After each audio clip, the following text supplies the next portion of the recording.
भारत के पड़ोस में एक देश है, अपनी सरकार है, फौज है, लेकिन देश पर उनका रूल सिर्फ 21% जमीन पर बचा है, बाकी पर रिबेल्स का कब्जा। 52 लाख से ज्यादा लोग बेघर हैं और इस केओस की आंच अब भारत के स्टेट्स तक भी पहुंच रही है। जिस पड़ोसी मुल्क की हम बात कर रहे हैं वो है म्यांमार, साउथ ईस्ट एशिया का एक देश जो भारत के नॉर्थ ईस्ट से सटा हुआ है। तो इस वीडियो में हम समझेंगे कि म्यांमार में चल क्या रहा है, क्या ऑनगोइंग सिविल वॉर के बाद सच में एक नया देश बनने वाला है, चाइना का इसमें खेल क्या है और भारत म्यूट स्पेक्टेटर बनकर क्यों बैठा हुआ है। शुरू करते हैं। पहले जिसे बर्मा कहा जाता था उसकी हिस्ट्री इंडिपेंडेंस के बाद से ही फंसी बिखरी हुई है, इसीलिए थोड़ा सा हिस्टोरिकल कॉन्टेक्स्ट दे देता हूं, फिर आगे बढ़ेंगे। 1948 में आजादी मिली, लेकिन उसी साल से कई ट्राइबल ग्रुप्स ने हथियार उठा लिए। वजह गवर्नमेंट एंड एडमिनिस्ट्रेशन पर बर्मन मेजॉरिटी कम्युनिटी का डोमिनेंस और बाकी जातियों को साइडलाइन किया जाना, हाशिए पर धकेला जाना। 1962 में मिलिट्री कू हुआ, इसके बाद से फॉर डेकेड्स मिलिट्री रूल ही चला। 2011 के बाद थोड़ी उम्मीद जगी, डेमोक्रेसी की ओर कदम बढ़े। 2015 में आंग सान सू ची की पार्टी ने चुनाव जीता, 2020 में फिर जीता, लेकिन फौज ने चुनाव में धांधली बताकर 1 फरवरी 2021 को सत्ता पर कब्जा कर लिया, माने फिर से कू। और अगर आपको याद हो तो तब एक वीडियो वायरल हुआ था, एक फिटनेस इंस्ट्रक्टर अपनी डेली एक्सरसाइज रूटीन का वीडियो बना रही थी और उनके ठीक पीछे मिलिट्री कॉन्वॉय पार्लियामेंट की ओर बढ़ते दिख रहे थे। That spontaneously, accidentally recorded video became one of the most terrifying recordings in history. आंग सान सूची को गिरफ्तार कर लिया गया था और अगले ही दिन मिलिट्री लीडरशिप ने स्टेट एडमिनिस्ट्रेशन काउंसिल SAC बनाई, जिसे इनफॉर्मली जुंटा भी कहते हैं, इंटरचेंजेबली यूज करेंगे इसलिए अच्छे से बता देता हूं। This is led by senior general Min ऑन्ग हलाइंग, who also serves as the de facto ruler. यहीं से शुरू हुई वो crisis which is killing Myanmar every day. क्या हुआ था 2021 के बाद? जमकर विरोध और भयंकर turmoil. The army opened fire on the protesters and in response ordinary citizens took up arms and formed the People's Defense Force PDF. पुराने एथनिक आर्म्ड ऑर्गेनाइजेशंस यानी EAO तो पहले से मौजूद थे ही, इनमें से कई ने पीडीएफ के साथ हाथ मिला लिया। नतीजा, एक तरफ फौज और जुंटा, दूसरी तरफ दर्जनों में rebel factions. To clear the context let me give you a picture कि ये स्केल कितना बड़ा है, ये जो ऑपरेशन चल रहे हैं। ऑपरेशन 1027 27 अक्टूबर 2023। 3 बड़े ethnic armed organization, Rakhine state की जिरा करने वाली अराकन आर्मी, कोंकांग एरिया की MNDAA और ताआंग जाति की ऑर्गेनाइजेशन TNLA ने मिलकर 3 ब्रदरहुड अलायंस बनाया। हाईटेक वेपन्स के साथ अराउंड 45-50,000 फाइटर्स ने एक बड़ा हमला किया। चाइनीज बॉर्डर से लगे हुए टाउन्स जैसे किनजोंग हो और मोंग जाओ को कैप्चर कर लिया गया, वो गिर गए। रिबल ग्रुप्स को भी इतनी बड़ी जीत की उम्मीद थी नहीं। आर्मी की वल्नरेबिलिटी सबके सामने आ गई और इस ऑपरेशन की सक्सेस देखकर दूसरे ऑर्गेनाइजेशंस ने भी देश भर में हमले तेज कर लिए।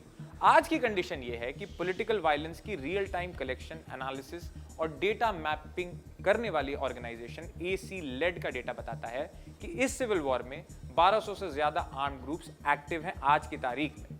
This is the most fragmented armed conflict in the world and thousands of lives have already been claimed.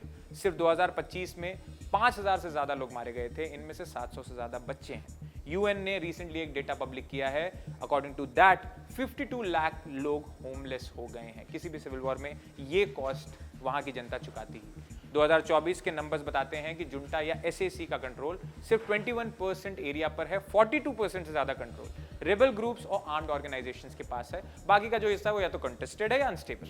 हाँ, इसमें एक बात जरूरी समझनी है कि पॉपुलेशन का एक बड़ा हिस्सा अभी भी उन्हीं शहरों में रहता है जो SAC या फौज के कंट्रोल में है। यूके पार्लियामेंट की एक रिपोर्ट कहती है कि फौज बैकफुट पर जरूर है, लेकिन अभी टूटी नहीं है। उन्होंने कुछ इलाके वापस भी लिए हैं। चाइना ने भी बीच बीच कुछ इलाकों में इंटरफेयर करके सीज फायर करवाया है। माने अब कंडीशन है स्टेल मेट, गतिरोध, न जुंटा ही जुंटा न रेबेल्स ही रेबेल्स। तो क्या म्यांमार टूट जाएगा, जो हमारा मूल क्वेश्चन है, क्या एक नया देश बन सकता है? इसमें हम अपनी तरफ से कुछ कमेंट नहीं कर सकते, पर कुछ फैक्टर्स हैं जिन पर ध्यान दिया जाना चाहिए। बॉल्कनाइजेशन शब्द सुनने में आ रहा है, बाल्टिक कंट्रीज आप जानते होंगे, उन्हीं की तरह क्या म्यांमार भी छोटे छोटे टुकड़ों में बंट जाएगा? ऐसी बातें चल रही हैं, ऐसे कयास चल रहे हैं। जो ऐसी बातें कर रहे हैं उनका आर्गुमेंट है कि कई एथनिक ऑर्गेनाइजेशंस अपने अपने इलाके में ऑलरेडी पैरेलल गवर्नमेंट्स चला रही हैं। The Arakan army has established a quasi-state-like structure, and the difference between the rebels and the government is so deep that any settlement seems next to impossible. जो लोग इस स्पेकुलेशन की, अलग राज्य के स्पेकुलेशन को काउंटर कर रहे हैं, उनका लॉजिक है कि चीन ऐसा होने नहीं देगा क्योंकि उनका बहुत बड़ा इन्वेस्टमेंट स्टेक पर है, ऑयल पाइपलाइन, पोर्ट्स वगैरह। फिर जुंटा अभी उतनी वीक नहीं है, उनके पास एरियल पावर है ही, और रिबल ग्रुप्स के बीच भले ही एक कॉमन डिनोमिनेटर पर अग्रीमेंट हो, मगर वो इतने यूनाइटेड भी नहीं है कि एक लीडर चुन सके। जब इतने सारे लोग विरोध कर रहे हैं तो कैसे चुने जाएंगे? तो सवाल है कि what does it mean for us India. देखिए, ये सिर्फ एक नेबरहुड प्रॉब्लम है नहीं, इंडिया पर इसका सीधा असर है। India and Myanmar share a 1643 kilometre long border. Mizoram, Manipur, Nagaland and Arunachal Pradesh share this border.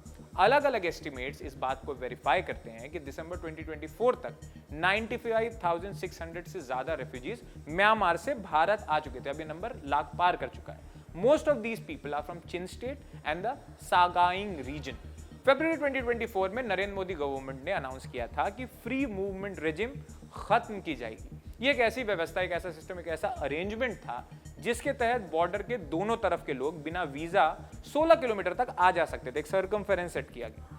Home minister Amit Shah ने फ्री मूवमेंट रेजिम खत्म करने के पक्ष में तर्क दिया कि ड्रग्स और आर्म्स स्मगलिंग होती भी है। म्यांमार जो है वो world's largest narcotics production region Golden Triangle का हिस्सा है। मणिपुर में ड्रग्स और वेपन्स की समस्या पहले से ही बहुत सेंसिटिव है और ये जो अभी रिसेंट वायलेंस होता है उसमें ये बढ़ ही गई है। दिसंबर 2024 में इसके बाद एक नया सिस्टम लागू किया गया, क्यूआर कोड और बायोमेट्रिक पास। सर्कमफेरेंस को 16 किलोमीटर से 10 किलोमीटर किया गया और 1 हफ्ते की वैधता बाउंड की गई। लेकिन अलग अलग स्टेट्स ने अलग अलग तरीके से रिस्पॉन्ड किया, सबका एक यूनिफॉर्म रिएक्शन नहीं था।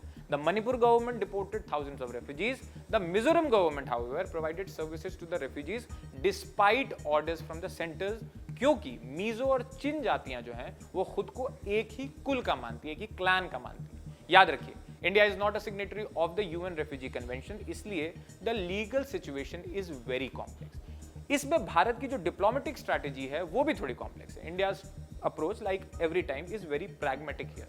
It maintains relation with the junta while also engaging in dialogue with certain rebel groups. ऐसे समझो आप कि भूकंप आया तो म्यांमार में पिछले साल बहुत बड़ा, भारत ने रिलीफ मटेरियल भेजा था। बिम्स्टेक की समिट हुई थी, वहां पे जुंटा चीफ से मुलाकात की थी। कलांडाल मल्टी मॉडल ट्रांजिट प्रोजेक्ट पर इन्वेस्टमेंट चल ही रहा है, वहां सरकार कैसी भी अनरेस्ट कितना भी हो। लेकिन इसके साथ ही इंटरनेशनल क्राइसिस ग्रुप की अप्रैल 2025 रिपोर्ट के मुताबिक भारत EAOs के संपर्क में है। ये जरूरी भी है क्योंकि भारत की सीमा से जो लगे हुए ज्यादातर इलाके हैं वो उन्हीं के कंट्रोल में। अगर आप इस वीडियो के अंत तक आ चुके हैं तो अब आपका सवाल होगा कि भाई कंक्लूजन क्या है। हिस्ट्री टेल्स अस कि ऐसे हालात लंबे समय तक फ्रोजन कॉन्फ्लिक्ट बन जाते हैं। कोसोवो, अबखाजिया या नॉर्दर्न साइप्रस का एग्जाम्पल हमारे सामने है। एक स्टेट जो जमीन पर है लेकिन कोई इंटरनेशनल रिकॉग्निशन नहीं है। For Myanmar, this appears to be the most likely future, a country that is formally intact but practically fragmented. इसीलिए बहुत अलार्म होने की जरूरत नहीं है, पर हाँ अलर्ट रहिए और ऐसी और वीडियोस देखने के लिए देखते रहिए जिंगाबाद।